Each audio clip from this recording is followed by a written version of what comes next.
Аллах субханаху ва таала Құранды өте жеңіл түсінетін қылып қойған.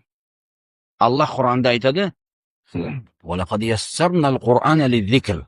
Біз Құранды ескерту алу үшін, үйрену үшін жеңіл қылып қойдық. Фахал мин муддакир, ескерту алушы бар ма деп. Ол Құранда иман иелерінің сенімі де баяндалған, олардың амалдары да баяндалған. Сенім бабына келіп тоқтаған уақытта ол ешқандай бір ауырлықсыз өте жеңіл түсіну мүмкін. Аллах айтады: "Аманар расулу бимма унзила илей. Уал муъминуна куллун аман". Пайғамбар өзіне түскен нәрсеге иман келтірді. Момындар да иман келтірді. Неге? Амана билла. Аллахқа, ва малаикати, періштелерге, ва кутубихи, кітаптарға, пайғамбарларға иман келтіру өте бір жеңіл нәрсе. Аллах субханаху ва таала Құранда өзін көптеген аяттарда танытқан. Пайғамбарлардың кім екенін білдірген, кітаптардың не екенін білдірген.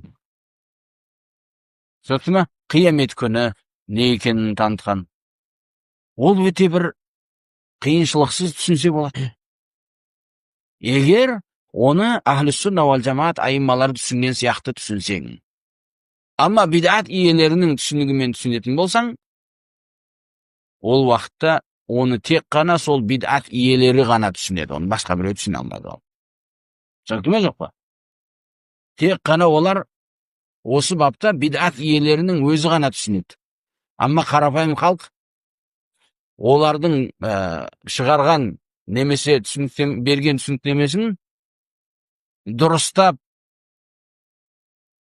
жаттатқызып, шарықтап айтқанның өзінде не деп жатқанын аздан аз адам түсінеді. Мысалы, Аллах субханаху ва таала ол жауһар емес дейді, араб емес дейді.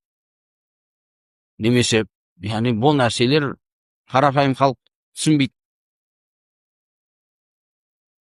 Жауһар деген білесіңдер ме не деген? Жауһар дегені сол жауһар дейді тұра берсін онда, басқа нәрсеге кетпейік қазір.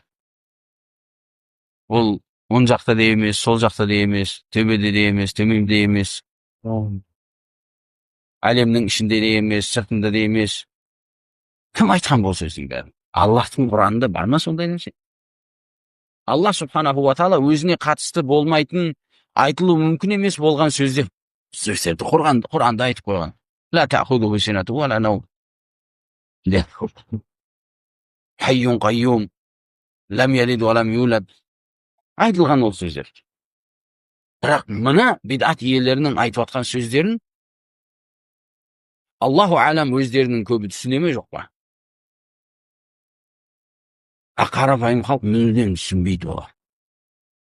Сол үшін көбі, егер олардың айтқан сөзімен жүрсе, өзінің сенімі, өзінің ақидасы, Раббісі кім екенін кейбір уақыттарда жылдар түсінбейді.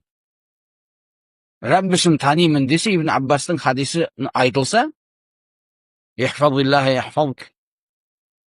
Сол хадиспенен Раббісін танып алса болады адам. Соған ұқсаған біраз хадистермен. Жеңіл өте, алхамдулилла. Оны түсіну үшін философтардың қағидалары, олардың заңдары керек емес бізге.